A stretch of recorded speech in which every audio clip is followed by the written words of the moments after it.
RTS Info, Virginie Langeroc.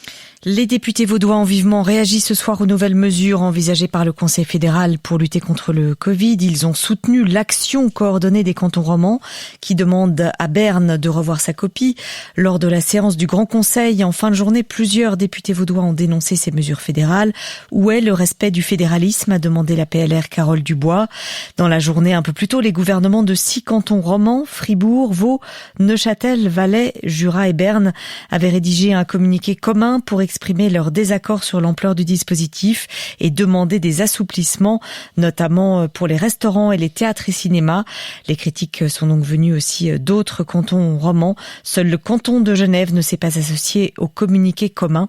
La présidente du canton de Genève, Anne-Emery Toracinta, s'est cependant montrée surprise par le timing et la forme des annonces de Berne, des mesures qui sont toutefois en consultation jusqu'à vendredi.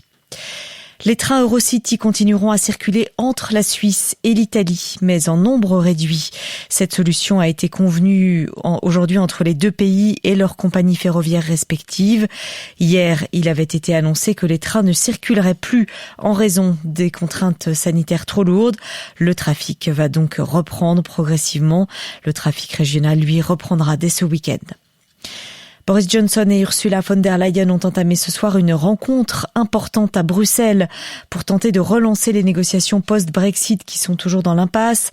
Un tête-à-tête avant un dîner qui réunissait ce soir les négociateurs de la future relation commerciale entre Londres et Bruxelles, à savoir le Britannique David Frost et le Français Michel Barnier pour l'Union européenne.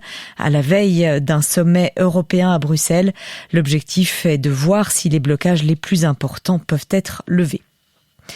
L'ancien roi d'Espagne, Juan Carlos, qui est en exil depuis le mois d'août aux Émirats arabes unis, a finalement réglé une dette de près de 680 000 € au fisc espagnol, et ce pour régulariser sa situation. Juan Carlos était visé par plusieurs enquêtes judiciaires. L'ancien monarque avait quitté l'Espagne au mois d'août. Il affirmait vouloir ainsi faciliter l'exercice de ses fonctions à son fils et actuel roi d'Espagne, Felipe VI. En football, on disputait ce soir les dernières rencontres du premier tour de la Ligue des Champions. Le suspense était entier dans le groupe B, puisque chacune des 4 équipes pouvait encore croire à sa qualification pour les 8e de finale. Finalement, Grégoire Augier, dites-nous quelles équipes poursuivent leur parcours ? Eh bien, le Real Madrid, qui grâce à un doublé de Karim Benzema s'est imposé ce soir 2-0 contre les Allemands du Borussia Mönchengladbach.